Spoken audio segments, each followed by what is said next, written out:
የክርስቶስ የፍቅሩ ዋጋ ምንድነው ብላችሁ ከጠየቃችሁ የክርስቶስ የፍቅሩ ዋጋ ሽልማቱ ማርያምን ይዞ ወደ ቤት መሄድ ነው ወገኖቼ። ቅድስት ድንግል ማርያም ለአዲስ ኪዳን ልጆች ጌጣቸው፣ ሽልማታቸው፣ ክብራቸው፣ ሀብታቸው፣ ንብረታቸው፣ ጸጋቸው እኮ ናት። $200,000 ይዤልሽ እመጣለሁ ብዬ ተስያለሁ እያለ ለባለታክሲው ይነግረዋል። ነገሩ ከተሳካ ስለቴ ከደረሰ ለቅድስት ድንግል ማርያም ይዤላት እመጣለሁ፣ ያኔ አንተንም ስለምፈልግ ስልክን ስጠኝ ብሎ ይቀበላል። ከዓመት በኋላ ሚስቱ ጸነሰች፣ ደግሞ ወለደች፣ ታቀፈች። ይህም ባለጸጋ የቀረበት በረከት ልጅ ነበርና የቀረው በረከት ተሞላለት። ክርስቲያኖች ይሄ በጣም እጅግ ድንቅ ሆኖ እናወራ እንዳይመስላል። ከዚህ በላይ ነው በሷ ሕይወት ውስጥ የተከናወነ። ምዕመናን ስናጠናት ብንውል የምንመሰጥባት ለቋንቋና ለቃላት ማሳመሪያ ብዬ አይደለም፣ አጥንተን ማንጨርሳት ተመራምረን ማናገኛት እግዚአብሔር ምን ቢያይ ነው ከዚህች አስደናቂ ብላቴና ሰው የሆነው? ወወልድ ወመንፈስ ቅዱስ አሃዱ አምላክ አሜን። በስመ አብ ወወልድ ወመንፈስ ቅዱስ አሃዱ አምላክ አሜን። በስመ አብ ወወልድ ወመንፈስ ቅዱስ አሃዱ አምላክ አሜን። ክቡራን አበው ካህናት፣ ሊቃውንተ ቤተ ክርስቲያን፣ መምህራነ ወንጌል፣ ዘማሪያን፣ የተወደዳችሁ የሰንበት ትምህርት ቤት ደቀ መዛሙርት፣ ምዕመናንና ምዕመናት በልዑል እግዚአብሔር ስም እንደምን ሰነበታችሁ? እንደምን አላችሁ? አሜን። በቸርነቱ የጠበቀን በአጸደ መቅደሱ የሰበሰበን በረከቱን ረድኤቱን ያደለን የአባቶቻችን አምላክ የእኛም አምላክ ልዑል እግዚአብሔር ዘላለማዊ ስሙ የተመሰገነ ይሁን። ለቀደምት አበው ለነቢያት፣ ለቅዱሳን ሐዋርያት፣ ለሐዋርያውያን አበው ለሊቃውንት የገለጸውን ጥበብና ምስጢር ለሁላችንም ይግለጽልን። ከዚህች ዕለት ይልቁንም ከተወደደች ከእመቤታችን ከቅድስት ድንግል ማርያም በረከት ረድኤት ለሁላችንም ያሳትፈን። ሰው ብቻውን ይሆን ዘንድ መልካም አይደለም። በዚህች ምሽት እግዚአብሔር ቢፈቅድ ለጥቂት ደቂቃዎች የምንማማርበት የምንመካከርበት ርዕሳችን ነው። ሰው ብቻውን ይሆን ዘንድ መልካም አይደለም። ይህንን ቃል መጀመሪያ የተናገረው እግዚአብሔር አምላካችን ነው። ለአዳም ሔዋንን ሲሰጠው ሰው ብቻውን ይሆን ዘንድ መልካም አይደለም፣ ረዳት እንፍጠርለት ብሎ ለአዳም ሔዋንን ነበር የሰጠው። አሁን ደግሞ በሐዲስ ኪዳን ጠርጠሉስ ወይም ተርቱሊያን የሚባል ሊቅ እንዲህ ይላል፣ ሰው ብቻውን ይሆን ዘንድ ጥሩ እንዳልሆነ እግዚአብሔር ያውቅ ነበረ። ሴቲቱ ከእርሱ ጋር ትሆን ዘንድ ለእርሱ ለሰው እንደምታስፈልገው ይህም እንዴት ጥሩ እንደሆነ ያውቃል። ይህችው ሴት መጀመሪያ ማርያም ስትሆን በኋላም ደግሞ ቤተ ክርስቲያን ናት ይላል። የመጀመሪያው ሰው ብቻውን እንዳይሆን ለሔዋን ነበር የተሰጠው። ሁለተኛው ሰው ሁለተኛው ትውልድ ደግሞ ብቻውን እንዳይሆን ለቅድስት ድንግል ማርያም ሰጠው ይላል ጠርጠሉስ የተባለ ሊቅ። የተወደዳችሁ ክርስቲያኖች መጀመሪያ ለሔዋን ተሰጠ ሰው፣ በኋላም ለድንግል ማርያም ሰው ተሰጠ ይላል ሊቁ። ወገኖቼ ብቻችንን እንዳንሆን እግዚአብሔር የሰጠን ጸጋ ቅድስት ድንግል ማርያም ናት። ወገኖቼ ለመጀመሪያው ሰው ረዳቱ የተሰጠችው ሔዋን ነበረች። ለሁለተኛው ሰው በአዲስ ኪዳን ለምንኖረው ለኔና ለናንተ የተሰጠችን ረዳታችን ድንግል ማርያም ናት። ወገኖቼ ብቻችንን እንዳንሆን እናት ሰጠን። ወገኖቼ እግዚአብሔር በአዲስ ኪዳን የምትኖረውን ቤተ ክርስቲያን ብቻዋን አልተዋትም፣ ያለ እናት አልተዋትም። እሱ በመስቀል ላይ አባት ብለን የምንጮህበትን የልጅነት መንፈስ ሰጥቶን አባት እንደሆነ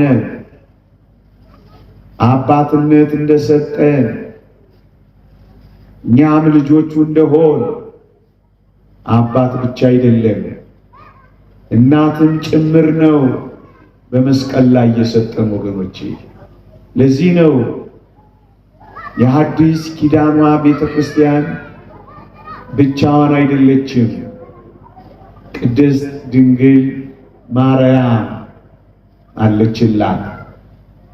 ለዚህ ነው ታስታውሱ ከሆነ ጌታችን በመስቀል ላይ ለመጨረሻ ጊዜ ከተናገራቸው ቃላቶች አንዱ እነኋት እናትህ የሚል መሆኑን አትርሱ። እናት አተን ነበረ፣ የሚያረጋጋን እናት አተን ነበረ፣ የሚያዝንልን እናት አተን ነበረ፣ የሚሸጉጠን እናት አተን ነበረ፣ የሚራራልን እናት አተን ነበረ፣ የሚታቀፈን እናት አተን ነበረ። ስለዚህ ክርስቶስ ሊሄድ ሲል የመጨረሻው ስጦታ ቅድስት ድንግል ማርያም ነበረች። ወገኖቼ ለዚህ ነው መስቀል ስር ለተገኘው የፍቅር ሐዋርያ የሰጠው ልዩ ስጦታ ብቻውን እንዳይሆን እናቱን የሰጠው። ለዚህ ነው እነኋት እናትህ ብሎ የሰጠው። ወገኖቼ ብቻችንን አይደለንም። በሐዲስ ኪዳን እናት አለን። ስናለቅስ እንባችንን የምታብስልን እናት አለን። ስንጨነቅ ጭንቀታችንን የምታቀልልን እናት አለን። መላ ስናጣ መላ ትሆነን ዘንድ ከተፍ የምትልልን እናት አለን። ሲጎለን የምትሞላለን፣ ነገር እንቆቅልሽ ሲሆን ምስጢር የምታስፈታልን እናት አለን። ወገኖቼ ለዚህ ነው እነኋት እናትህ የሚለው ቃል ለቅዱስ ዮሐንስ ከጌታችን ዘንድ በጆሮ የተንቆረቆረ ወገኖች፣ መስቀል ስር ከተገኘ እናት አግኝተህ ወደ ቤት ትሄዳለህ። ለዚህ ነው ደቀ መዝሙሩም ወደ ቤቱ ወሰዳት የሚል ቃል የተቀጸለው። እናት ሲሰጠው ታዲያ እናቱን የትም የሚጥል የጌታ ደቀ መዝሙር ያለ ይመስላል? የት እንዲተዋት ትፈልጋለህ? የት እንዲጥላት ትፈልጋለህ? እንዴት ችላ እንዲላት ትፈልጋለህ? እናቱና ይዟት ወደ ቤቱ ወሰዳት። ክርስቶስ የሚናዘዘው ሀብት የለው፣ የሚያወርሰው ርስት የለው፣ የሚሰጠው ንብረት የለው። ገንዘብ ያወርሳል እንዳትሉት አንድም ገንዘብ አልነበረው። ቤት ያወርሳል እንዳትሉት በዋሻ ውስጥ ነው የሚኖረው። ልብስ ይናዘዛል እንዳትሉት አንዲት ልብስ ነበረችው፣ እሷም ተነጠቀችው። ምንም ነገር በምድር ላይ አልነበረው። እናት ግን ነበረው ወገኖች። ለዚህ ነው የሚያወርሳት ርስቱ ማርያም ናት፣ የሚናዘዛት ሀብቱ ማርያም ናት። በአዲስ ኪዳን ላሉ ልጆቹ የሚሰጣት ውርሱ ቅድስት ድንግል ማርያም ናት ወገኖች። ለዚህ ነው ብቻውን እንዳይሆን መልካም አይደለምና ማርያምን ሰጠው ያለው ሊቁ። ለዚህ ነው ወገኖቼ። እንደውም አንድ ሊቅ ምን ይላል ስለ ቅዱስ ዮሐንስ ሲናገር፣ እርሱ እንደ ቅድስት ንጽሕት ድንግል ሆኖ ይላል የቤተ ክርስቲያን ምሳሌዋ ሆኖ በሐዋርያት ስብከት ለታጨች የክርስቶስ ቤተ ክርስቲያን ምሳሌ ሆኖ ቅድስት ድንግል የሆነችውን ማርያምን ወሰዳት ይላል። ቅዱስ ዮሐንስ ንጹሕና ድንግል ስለነበረ ንጹሕ የሆነች ድንግል ለሆነች ለሙሽራዋ ለኢየሱስ ክርስቶስ ለታጨች ለአዲስ ኪዳኗ ቤተ ክርስቲያን ምሳሌ ሆኖ ማርያምን ተቀበላት ይላል። ይሄ ሊቅ ደግሞ ምዕመናን ንጹሐን ለንጹሑ ሰጠው፣ ድንግሏን ለድንግሉ ሰጠው፣ ታማኟን ለታማኙ ሰጠው። እሱም ይዟት በረረ፣ ወደ ቤቱ ይዟት ገባ። ወገኖቼ ምዕመናን ቅዱስ ዮሐንስ እኛን ወክሎ የተቀበላት ብቻችንን እንዳንሆን የወሰዳት ቅድስት ድንግል ማርያም እኛን ወክሎን የተቀበላት ወገኖች። ሊቁ አግናጤዎስ ይህንን በተመለከተ ምን ይላል? እርሷ ይላል ስለ እመቤታችን ሲናገር፣ እርሷ የአዲሱ እምነታችን የክርስትናና የስርየታችን እናት ናት ይላል። የአዲስ ኪዳኗ ቤተ ክርስቲያን እናት ቅድስት ድንግል ማርያም ናት ወገኖች። ለዚህ ነው ቤተ ክርስቲያኒቱ ውስጥ ድንግል ማርያምን የምታዩት፣ ሰላምታዋን የምትሰሟት፣ ሰዓታቷን የምትሰሟት፣ ምስጋናዋን የምታደምጡላት የአዲስ ኪዳኗ ቤተ ክርስቲያን እናት ስለሆነች እኮ ነው በቅዱስ ዮሐንስ በኩል የተቀበልናት።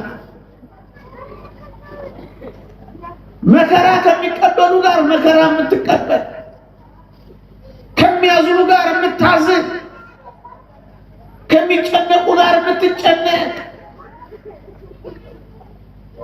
የመከራ እናት ናት። እሷን ነው ለቤተ ክርስቲያን የሰጠው ወገኖች። ይኸው ለእኔና ለእናንተ የሰጠው ሰው እናታችን ጽዮን ይላል የሚለውን ቃል እንዳትረሱ። እኛ እኮ ነን እናታችን ማርያም ማርያም እያልን የምንኖር እውነተኛ ቤተ ክርስቲያን እኮ ማርያም አለቻት ወገኖች። አታስታውሱም እንዴ? ጌታችን ሲሰቀል ቅድስት ድንግል ማርያም ነበረች። በቀራንዮ በጎልጎታ ሲቀበር ይህቺውም ቅድስት ድንግል ማርያም አለች። የመጀመሪያዊቷ ቤተ ክርስቲያን በመንፈስ ቅዱስ ልደት ስትወለድ ቅድስት ድንግል ማርያም በሐዋርያት መካከላቸው ነበረች። ጌታችን ሲያርግ አብራ ነበረች። ይህቺ ቅድስት ድንግል ማርያም የቤተ ክርስቲያኑ እውነተኛ እናት ናት አለች። የእውነተኛ ቤተ ክርስቲያን አባላት ያልሆኑ የማያገኟት፣ እውነተኛ የክርስቶስ የቤተ ክርስቲያን አባላት የሆኑ ደግሞ የሚወስዷት የሚያገኟት ወደ ልባቸው የሚወስዷት የአዲስ ኪዳን ቤተ ክርስቲያን የስርየታችን እናት ናት። ሰማዕታት የናፈቋት አግናጤዎስ ምጥው ለአንበሳ የአዲስ ኪዳን የስርየታችን እናት ናት ከማለቱ በፊት ይህቺን ቅድስት ድንግል ማርያም ይዘህልኝና ጡቶቿን እንንካው፣ አንዳንድ ምስጢራዊ ጉዳዮችን ከእሷ ጋር እናውራ፣ ልናያት ናፍቀናልና ብሎ ነበረ ቅዱስ ዮሐንስ ደብዳቤ ጻፈለት። ወገኖቼ ይህቺ ቤተ ክርስቲያን ይህቺን አስደናቂ እናት ሁሌ ስለምትናፍቅ እኮ ነው ስሟን ስንጠራ የምንውለው። በየዓመቱ ትናፍቀናለች፣ በየዕለቱ ትርበናለች፣ ሁል ጊዜ ትጠማናለች። ልናያት በጣም ናፍቀና። ምክንያቱም ብቻችንን እንዳንሆን የተሰጠች አስደናቂ ስጦታ ናት ወገኖቼ። ምእመናን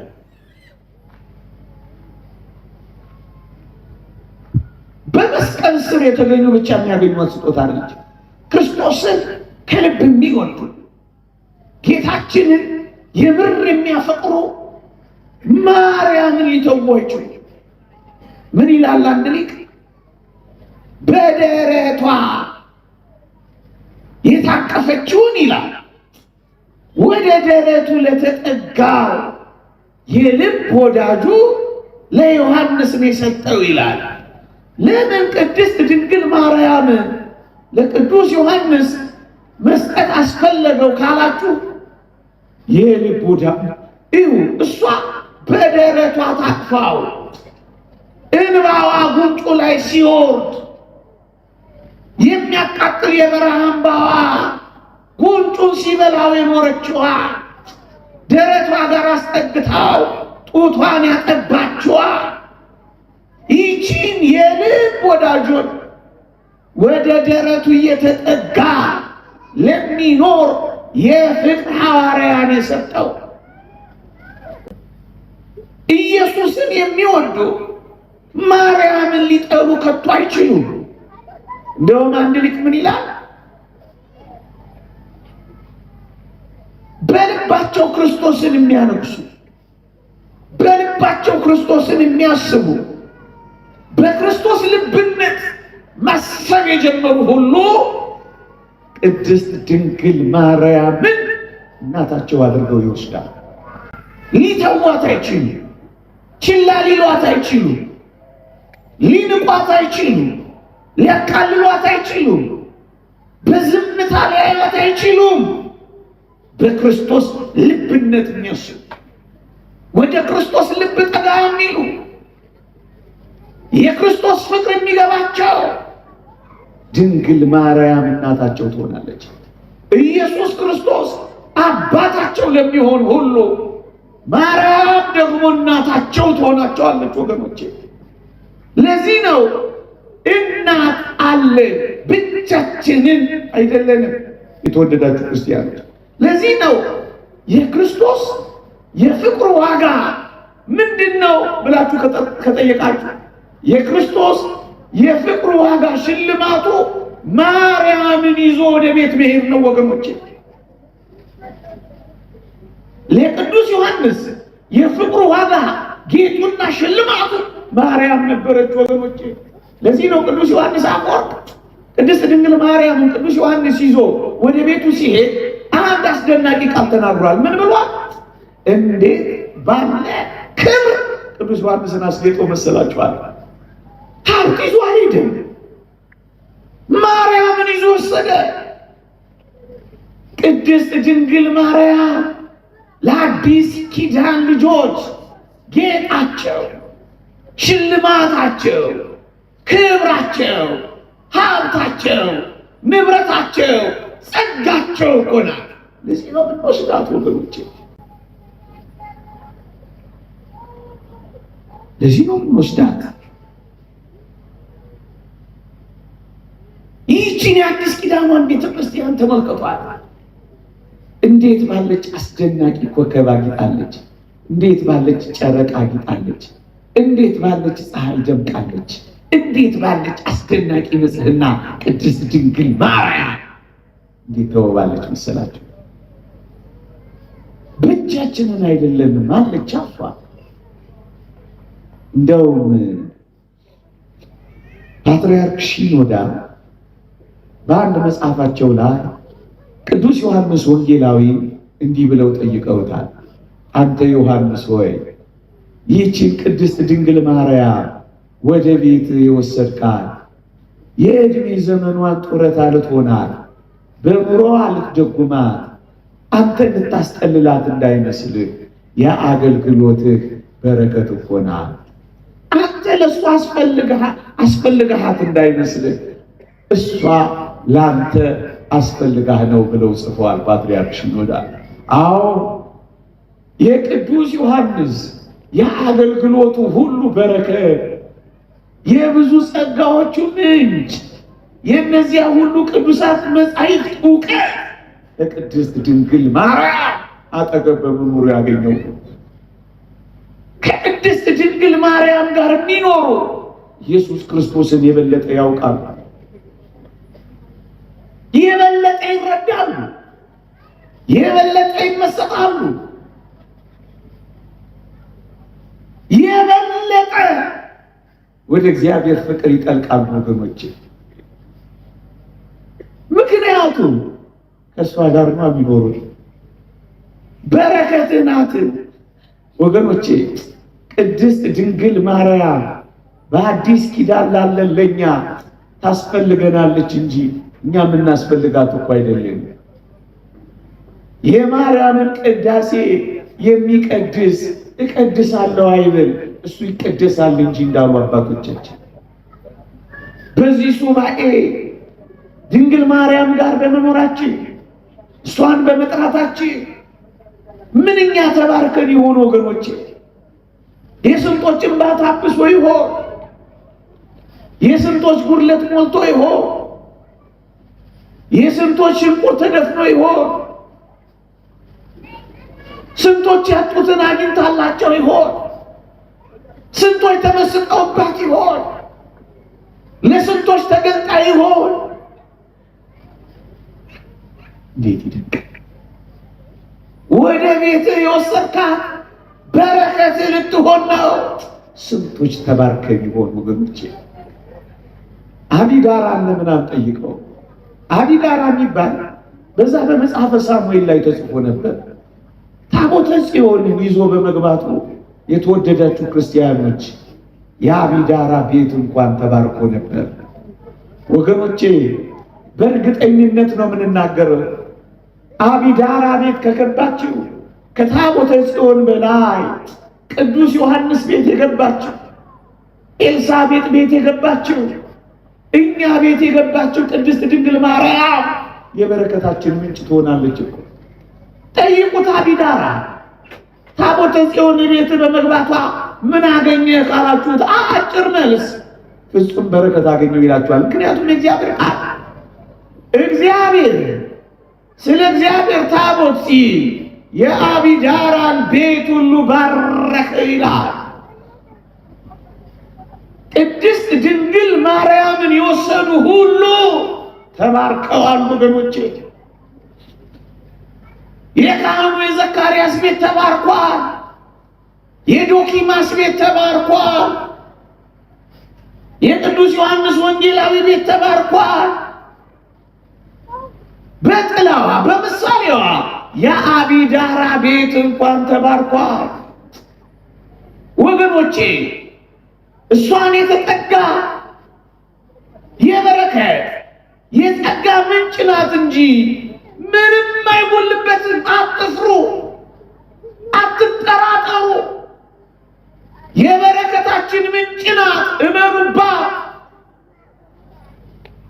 ብቻችንን እንዳንሆን የተሰጠችን ጸጋ ናት።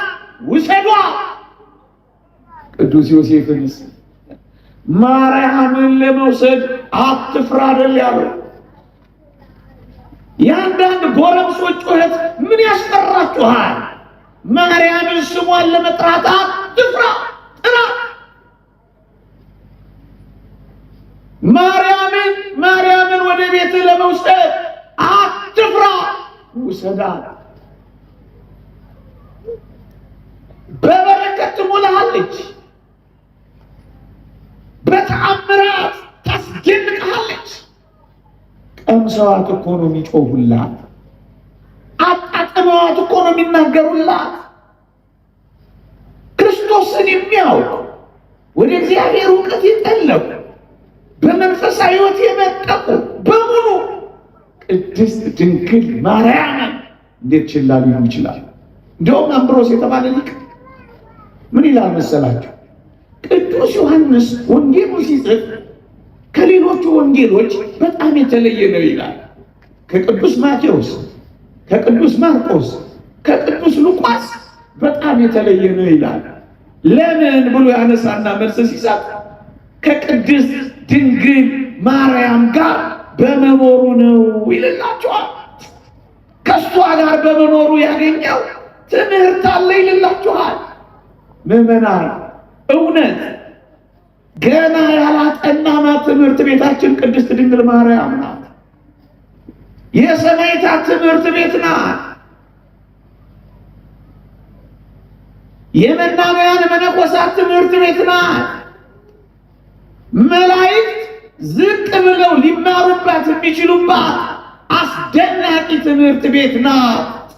ምክንያቱም በአርያም ያለው ምስጢር በአርያም ካሉ መላእክት የተሰወረው ምስጢር የተገለጠባት እሷ በመሆኗ መላእክት እንኳን የሚማሩባት ትምህርት ቤት ናት። ምዕመናን ስናጠናት ብንውል የምንመሰጥባት ለቋንቋና ለቃላት ማሳመሪያ ብዬ አይደለም። አጥንተን ማንጨርሳት ተመራምረን ማናገኛት እግዚአብሔር ምን ቢያይ ነው ከዚህች አስደናቂ ብላቴና ሰው የሆነው? ሁሉ የሚማርባት ትምህርት ቤት ናት።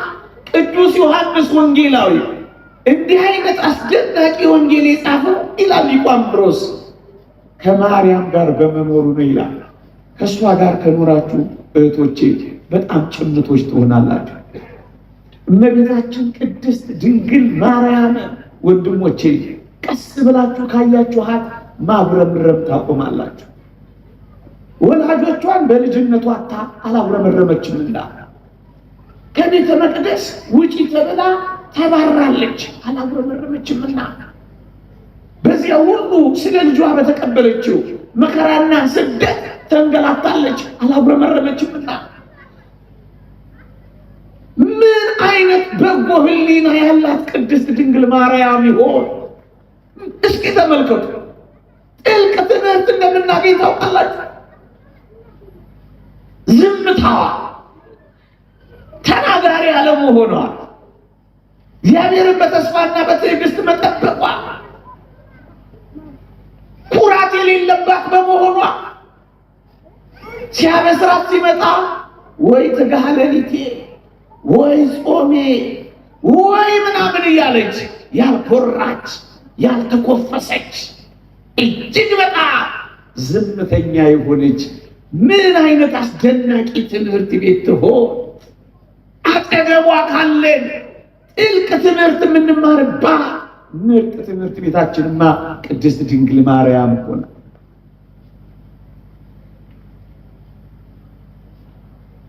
የተወደዳችሁ ክርስቲያኖች፣ ለዚህ ነው መጥምቀ መለኮት ቅዱስ ዮሐንስ የቅዱስ ዮሐንስ ወንጌላዊ መምህሩ ነው። መጥምቀ መለኮት መጀመሪያ አገኛት። ነባቤ መለኮት ቅዱስ ዮሐንስ ወንጌላዊ ደግሞ በመጨረሻ ተቀበላት። ምን ማለት ነው? ከእግዚአብሔር ጋር በጥልቀት የሚኖሩ ሰዎች ያገኟታል፣ ደግሞስ ይቀበሏታል፣ ደግሞስ ይኖሩባታል።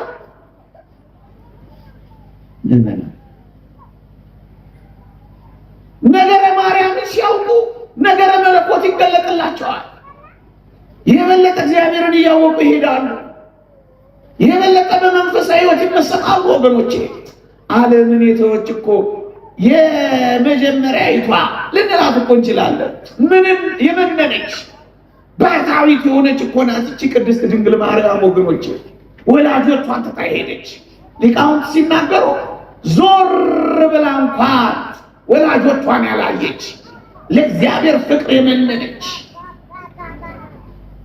በመብልና በመጠጥ ድሎት ያልኖረች ደግሞ በአገልግሎት የተጋች እንዴት አይነት ልዩ እናት ነች ወገኖቼ! ትጉ የሆነች እናት፣ ምርጥ ትምህርት ቤታችን ነው። ብቻችንን እንዳንኖር የተሰጠችን እናቶቼ በደንብ አጥኗል። እህቶቼ በደንብ እሷን ለመምሰል ቀረብ በሉና ይዋል። ሙሴ እኮ ቀረብ ብሎ ያያት አመልባል ከነበልባል ነበልባል ከአመልባል ተዋህዶ ቢያይ ጊዜ ጫማውን አውልቆ ቀርቦ ፍዝዝ ብሎ ያያት እኮ ይህችን ቅድስት ድንግል ነው ይላሉ ሊቃው። ፈዘን የምናያት እኮ ለዚህ ነው። አይናቸው እስኪፈዝ ውዳሴ ማርያም የደገሙ ለዚህ እኮ ነው። ምዕመናን መች ተጎዱ ተባረኩ እንጂ፣ መች አጡ አገኙ እንጂ፣ መች ጎደሉ ሞሉ እንጂ። ፍዝዝ ብለው የተመለከቷል። ጫማቸውን አውጥ ትዕቢተኛ ልብ እኮ ቅድስት ድንግል ማርያምን እኮ አገኛትም ወገኖች። አሁን እኮ ይሄ ዓለም ትዕቢተኛ ሆኖ እኮ ነው እግዚአብሔርንም እናቱንም እየጣለ ያለው። ትዕቢተኛ ዓለም። የተወደዳችሁ ክርስቲያኖች፣ እግዚአብሔር ጸጋውን የሚሰጠው ለትሑታን ነው ወገኖቼ። ማርያም እኮ ጸጋ ናት። ምዕመናን በምድራችን ላይ እንደ እመቤታችን እንደ ቅድስት ድንግል ማርያም ጸጋን የተሞላ እንደሌለ ታውቃላችሁ። ለቅዱስ ጴጥሮስ የመንግሥተ ሰማያት መክፈቻ ቁልፎች ተሰጠው። ለቅዱስ ጳውሎስ መልእክት መጽሐፍ ተሰጠው ቅዳሴያችን እንደሚለው። ለቅዱስ ሚካኤል ምሕረት ለመለመን ተሰጠው። ለቅዱስ ገብርኤል ማብሰር ተሰጠው። ለቅድስት ድንግል ማርያም ያላችሁ እንደሆነ ጸጋን ሁሉ የተመላሽ በሚለው ቃል ጸጋን ሁሉ የተመላች እኮ ናት። ይህችን ጸጋ ወስዶ ሰው ምን ሊያጣ ይችላል? ምዕመናን ማርያምን የወሰደ ጸጋን ሁሉ ወሰደ ወገኖቼ። እግዚአብሔር ደግሞ ጸጋውን የሚሰጠው እንደ ሙሴ ጫማቸውን ለሚያወልቁ ትሑታን ነው። የልባቸውን ትዕቢት የሚያርቁ እነሱ ናቸው እችን ጸጋ የሚወስዱት ወገኖቼ። የአዲስ ኪዳኗ ቤተክርስቲያን ይችን ጸጋን የተቀበለችው ብቻውን እንዳትሆን የእግዚአብሔርን ጸጋ ማርያምን የወሰደችው እኮ ለዛ ነው ወገኖቼ። ማርያምን የወሰደችው ለዛ ነው። ጸጋን ነው የወሰድነው። የእመቤታችን የቅድስት ድንግል ማርያምን ጸጋ ማን ሊቆጥረው ይችላል ወገኖቼ? የሰው ጸጋ ተሰፍሮ ተለክቶ ይሰጠዋል። አምላክን የመውለድ ጸጋ ግን ምን ቁጥር፣ ምን ስፍር፣ ምን ልኬት አለው ወገኖቼ? ጸጋ ሁሉ የተመላሽ ሆይ ደስ ይበልሽ የሚለው ቃል ምንኛ ይመስል።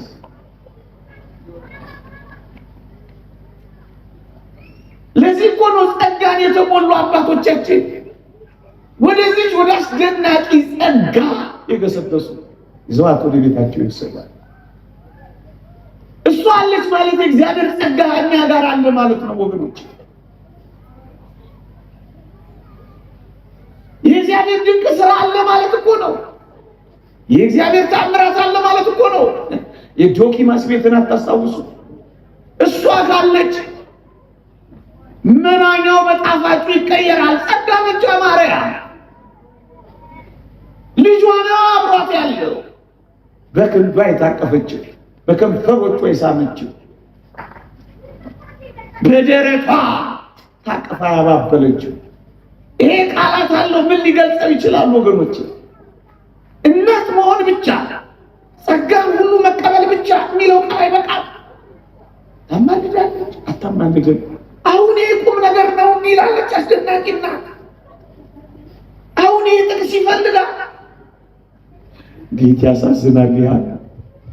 የተወደዳችሁ ክርስቲያኖች ይህቺን ሰማያዊት ቅድስት እናት ብቻችንን እንዳንሆን ጸጋ ሆና የተሰጠች ጸጋ ሆና የተሰጠች ትሑታን የሚያገኟት እውነት የእግዚአብሔርን ጸጋ ትዕቢተኞች አያገኟት። ትዕቢተኞች በመንገዳቸው እንኳን አያልፏት።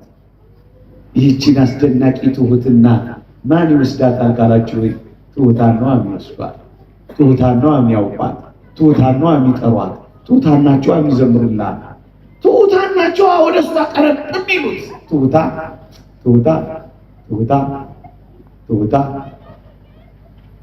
ጻድቅ ሆኖ ሊገልጣት ስላልወደደ በስውር ሊተዋት አሰበ ይላል። ይዘዋት የሚሄዱት እንደነ ቅዱስ ዮሴፍ ያሉ ትሑታን ናቸው። እግዚአብሔር ሲነግራቸው እሺ የሚሉ፣ ውሰድ ሲባሉ የሚወስዱ ትሑታን ጻድቃን።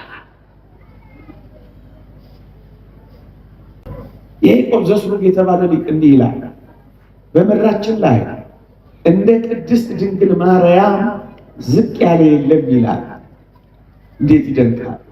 ምክንያቱም ትወልጂዋለሽ እያላት ባሪያው ነች እያለ የዘመረች አስደናቂ ትሑት እናት ነች ወገኖቼ። ገረዷ ሆኜ ባሪያዋ ሆኜ በታዘዝኳት እያለች የተመኘች ለእናትነት ታጭታ ለባርነት ራሷን ያጨች በጣም ትሑት እናት ነች ድንግል ማርያም። ቅዱስ ያዕቆብ ዘስሩግ ደግሞ አለ እንደዚህች እንደ ቅድስት ድንግል በምድራችን ላይ ዝቅ ያለ የለም ካለ በኋላ በዚህ ዝቅታዋ እንደ ቅድስት ድንግል ማርያም ደግሞ ከፍ ያለ የለም ይላል። በጣም ዝቅ ያለች ነበረች፣ በጣም ከፍ ያለች ሆነች ወገኖች። ቅድስት ድንግል ማርያምን የምታገኛት ዝቅ ስትል ብቻ። አቤት ብዙዎች ራሳቸውን ያኮፍሳሉ። ብዙዎች ስለ ፓስተሮቻቸው ይናገራሉ። ብዙዎች ነቢያት ነን እያሉ ስለ ራሳቸው ብዙ ይደሰኩራሉ። ይቺ ቅድስት ድንግል ማርያምን ግን ዝም ብለዋታል። ይቺ ቤተ ክርስቲያን ትመስላችኋለች ወገኖች? እግዚአብሔር ትዕቢተኞችን ያዋርዳል፣ ለትሑታን ግን ጸጋን ይሰጣል። እንደማን ላሉ ትሑታን? እንደ አባ ኤፍሬም ላሉ ትሑታን ወገኖች። ሰሞኑ ሲጮህ የነበረው የአባ ኤፍሬም ምስጋና ዝም ብሎ የተገኘ እንዳይመስላችሁ። አስደናቂ በሆነ ትሕትና ነው እሷን ያገኙ። ትሑት ካልሆንክ አታውቃት። የልብህን ትዕቢት ዝቅ ካላደረግ አትደርስባት፣ ጭራሽ አታውቃት። ትሑታን ነው የሚያውቀዋት፣ ትሑታን ነው የሚያገኟት፣ ትሑታን ነው የሚወስዷት፣ ትሑታን ነው የሚቀበሏት። ትሑታን ደግሞ የዚች ዓለም አሸናፊዎች ናቸው ወገን። አባ ኤፍሬምን ተመልከቱት። ከጌቶች ልጆች የሚወድቀውን ፍርፋሪ የሚለምን ውሻ እያለ ራሱ የሚጠራ ሰው እኮ ነው ይህችን አስደናቂ እናት ያገኛት ወገኖች። ውሻ እያለ ፍርፋሪ ከጌቶች የሚተርፈውን ፍርፋሪ የሚበላ ውሻ ነን የሚል ትሑት ነው ይቺን አስደናቂ እናት ያሞገሰው። ትዕቢተኞች ስላላመሰገኗት ብዙ አይድነቃችሁ። ትዕቢተኛ የእግዚአብሔርን ጸጋ ማግኘት አይችልም። ወደ እግዚአብሔር ጸጋ መድረስ አይችልም። ለምን ይቺን አስደናቂ እናት አላወቋትም ካላችሁ፣ የእግዚአብሔር ጸጋ በትዕቢተኞች ልብ አያድርማ። ከትዕቢት የበለጠ ኃጢአት አለ። ዲያብሎስን እኮ የጣለው ትዕቢቱ ነው። በልብ ምክንያት ኮራ፣ ወደ ጥልቁም ጣልኩክ ይለዋል። ኩራተኞች ትሑቷን ባያመሰግኗት አይነቃት። እንዲህ ያለ ሱባኤዋን ባይዙ ባይገቡ ስሟን ባይጠሩ አይግረማችሁ ወገኖች። ትሑት የሆነችው ቤተክርስቲያን ናት የምታገኛት። ትሑት የሆነችው ቤተክርስቲያን የምትቆምላት የምታመሰግናት ምዕመናን።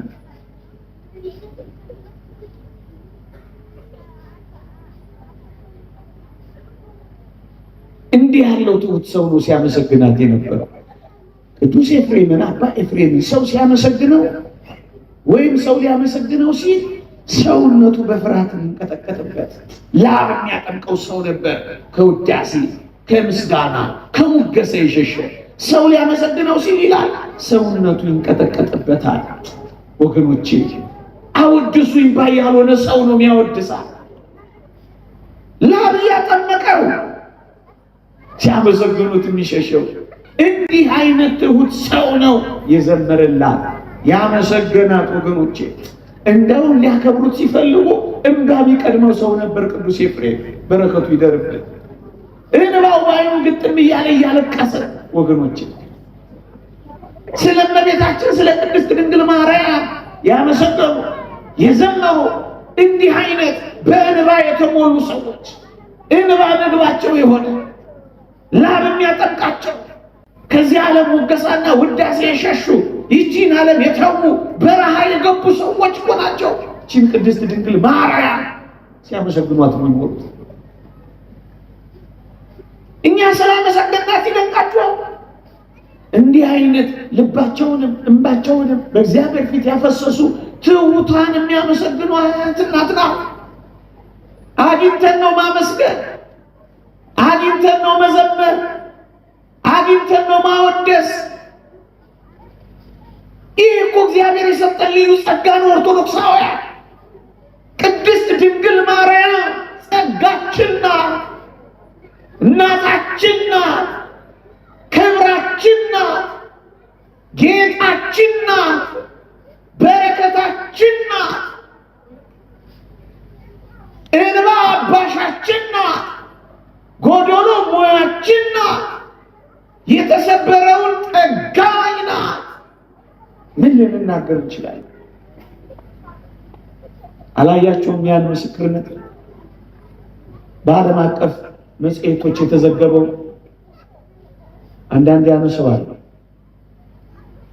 እዚህ ሊባኖስ ውስጥ ይመስለኛል አንድ እመቤታችን ቤተክርስቲያን አለች። ልክ እዚህኛ ከተማ እንዳለው እንደ አቡነ ኪሮስ ቤተክርስቲያን ልጅ የሌላቸው ሁሉ ልጅ የሚያገኙባት፣ ስለት ተስለው ታቅፈው የሚመለሱባት ቦታ ነበረች አሉ። እና አንድ ሰው እዚህ ሀገር የማይኖር ይህን የእመቤታችንን ተአምራት ይሰማና በጣም ባለጸጋ ነው፣ ልጅ ግን የለው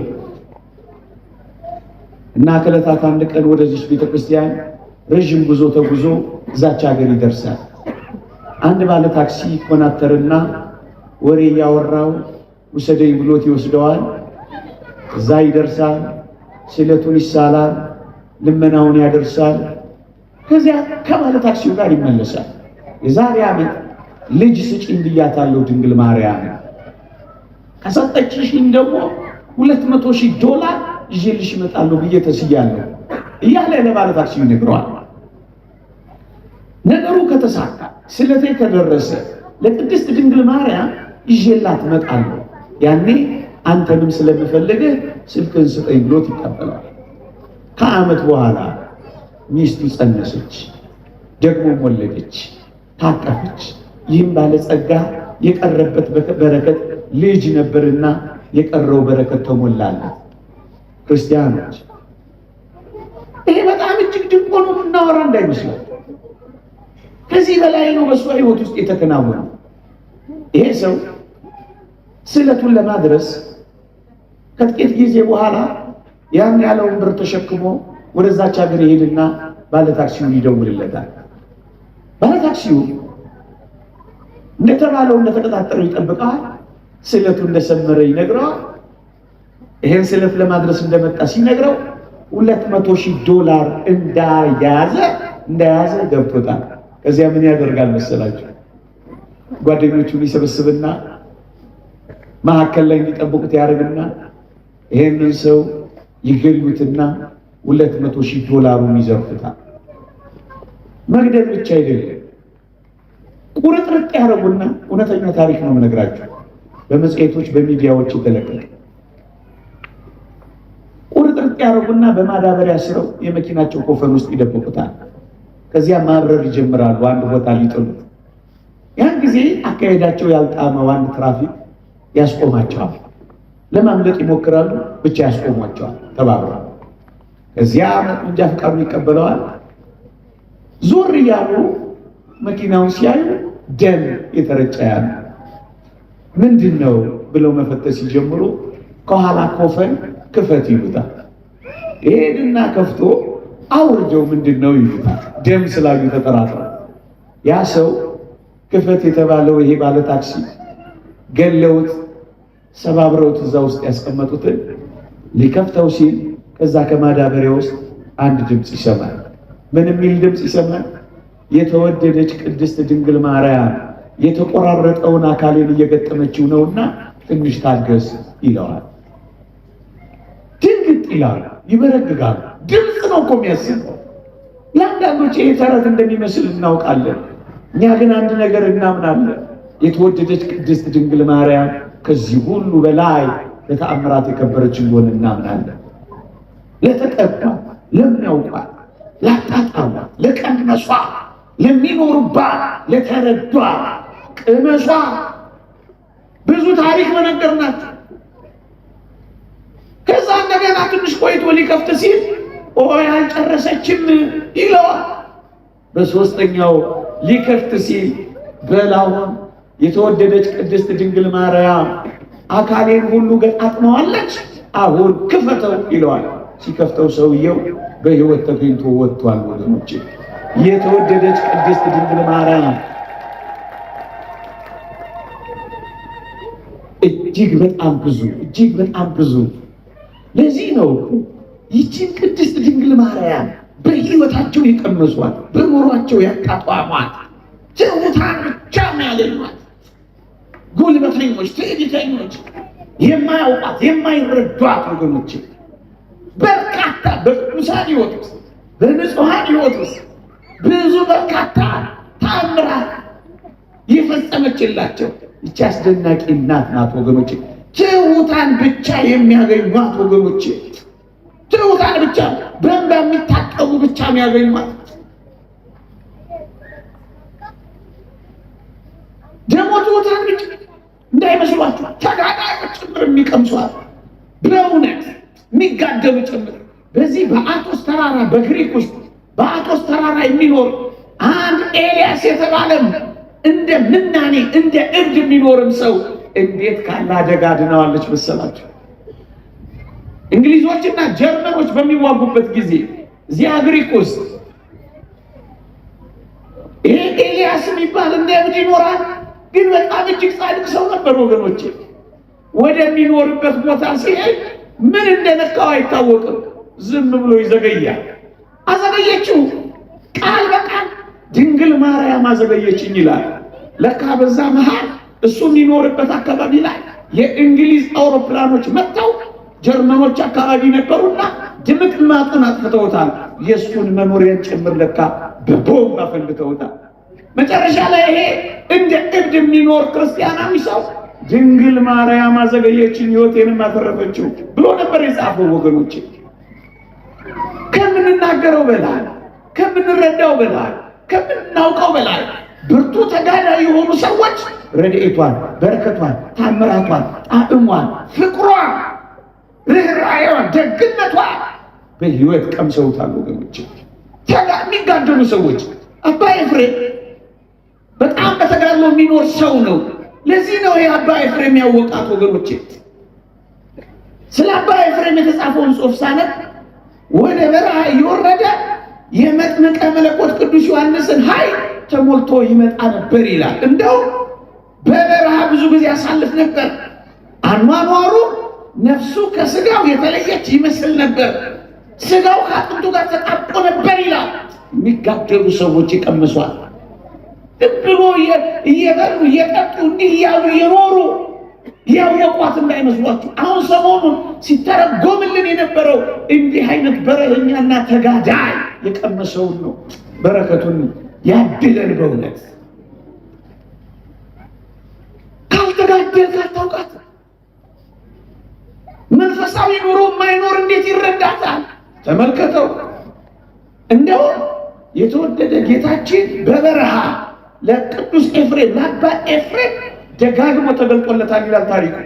እንደውም አባ ኤፍሬም በማንኛውም ጊዜ ትንሣኤ እንኳን ባይሆን ምን እንደሚል ታውቃላችሁ? ኢየሱስ ክርስቶስ ተነስቷል እያለ ለሰው ሁሉ ያውጅ ነበር አሉ። ትንሣኤ እንኳን ባይሆን ለምን መሰላችሁ? ክርስቶስ ራሱ ተገልጦ ያነጋገረው ሰው ነው። ስለ ማርያም የዘመረው፣ ስለ ማርያም ያመሰገነው። ይህንን ምስጋና ነው እኛ የቀጠልነው። ትውልድ ሁሉ ያመሰግኑኛል ያለችው ምስጋና ነው ዛሬ በቤተ ክርስቲያን የሚያስተጋባው ወገኔ። ቤተ ክርስቲያን ከሆንክ ይህቺ ቅድስት ድንግል ማርያም አለች። ለሚያምፁብኝ ልጆች ምልክት ሆና ትቀመጥ ተብሎ የአሮን በት በዚያች በሶሎሞን ቤተ መቅደስ እንደተቀመጠች ሳይተክሏት የበቀለች ዘር ሳይፈባት የለመለመች የአሮን በት የእመቤታችን የቅድስት ድንግል ማርያም ምሳሌ ነበረች።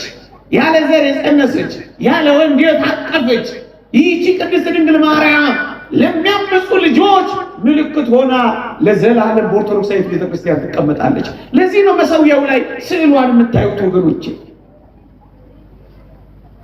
መሰዊያው አጠገብ የምታዩት ለምን ይመስላችኋል? መሰዊያው እኮ ዓርብ ነው የስቅለት። መስዋዕቱ እኮ ትኩሱ ዓርብ ላይ ነው፣ ቅዳሴ ላይ ዓርብ ላይ ቅድስት ድንግል ማርያም አለች። ለዚህ ነው መሰዊያው ላይ የምታያት ወገኔ። የት ትሄዳለች? እውነተኛ ቤተ ክርስቲያን እኮ ናት ቅድስት ድንግል ማርያምን የያዘች ወገኖች። በአጠቃላይ መስቀል ስር ሆነን የምናገኛት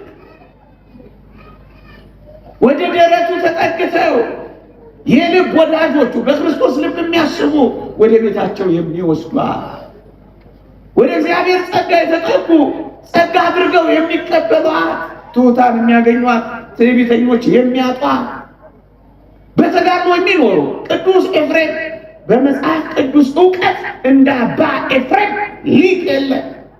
የተመሰከረለት ሊቅ ነው።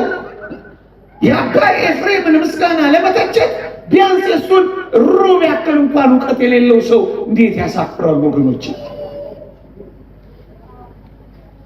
አዋቂዎች ያመሰግኗት፣ ተጋዳዮች ያከብሯት፣ ትሑታን ያወደሷትን እምቢ ብትል ለአንተ ይቀርብሃል። ብቻ ትተዋለህ፣ እናት የሌለህ መናኛ ሆነ ትቀራለህ። ይልቅ ውደዳት፣ ይልቅ አክብራት፣ ይልቅ እናትን ጸጋህ ናት ውሰዳት፣ ይልቅ ውሰዳት። የሁለተኛው መቶ ክፍለ ዘመን አንድ ሊቅ እንዲህ ብሏል። በሱ ቃል ጠቅልለው ያልኩትን ሁሉ ይጠቀልልልኛል። እውነተኛ ክርስቲያን ልክ እንደ ቅዱስ ዮሐንስ በመስቀል ላይ ከተሰቀለው ጌታ ማርያምን እናቱ አድርጎ ይቀበላል ይላል። ክርስቲያን ከሆንክ ማርያምን እናትህ አድርገህ ትቀበላለህ። ብቻህን አትሆንም፣ ትወስዳታለህ። ምክንያቱም ክርስቶሳዊ ነህ። ምክንያቱም ክርስቲያን ነህ። ውሰዳት እንደ ቅዱስ ዮሐንስ። እውነተኛ ክርስቲያን ልክ እንደ ቅዱስ ዮሐንስ በመስቀል ላይ ከተሰቀለው ጌታ ማርያምን እናቱ አድርጎ ይቀበላታል ይላል። ውሰዳት፣ ብቻህን አትሆንም፣ ውሰዳት። በጭንቅ ጊዜ ትደርስልሃለች፣ ውሰዳት። በጎደለ ጊዜ ትሞላለች፣ ውሰዳት። በተአምራቶችና በበረከቶች ትሞላለች፣ ውሰዳት። ይሄው አጣጥመው፣ ቅመሰው። ከዚያ በኋላ አንተ ራስህ ትመሰክራለህ። እኛ ምን ጥቅስ አስጠቀሰ? ከኖርክባት ታገኛታለህ። ከጥቅስ በላይ ነው የቤተ ክርስቲያን ሕይወት ወገኖች። ከጥቅስ በላይ ከምንናገረው በላይ ካብራራ ነው በላይ የማናውቀው የበዛ ነው። ሰው ብቻውን ይሆን ዘንድ መልካም አይደለም። መጀመሪያ ለማርያም ሰጠው፣ እዚያ ደግሞ ለቤተ ክርስቲያን ሰጠው። ጠርጠሉስ የተባለ ሊቅ የተናገረው። ይቆየን። በረከቷ፣ ጣዕሟ፣ ፍቅሯ፣ እናትነቷ በሁላችን ላይ ያሳድርብን። አስራት ሀገሯ ሆና ለተሰጠች ለዚህች ሀገራችን የተሟጠጠውን ፍቅሯን ትሙላላት፣ የጎደለውን ሰላሟን ትሙላላት። መናኛው ሆኖ ያለቀውን የፍቅር ወይም ጠጇን ደግሞ ግሩም እና ጣፋጭ አድርጎ ለሚቀይረው ልጇ ነግራ በእውነት ጣፋጭ የሆነ የሰላም ዘመን ደግሞ ታምጣልን። በእውነት በረከቷ፣ እናትነቷ፣ ፍቅሯ በእውነት እዚህ ደጅ ስጠኑ ለኖራችሁት ሁሉ ይደረግልን፣ ለእኛም እንጂ እግዚአብሔር ይስጥልን።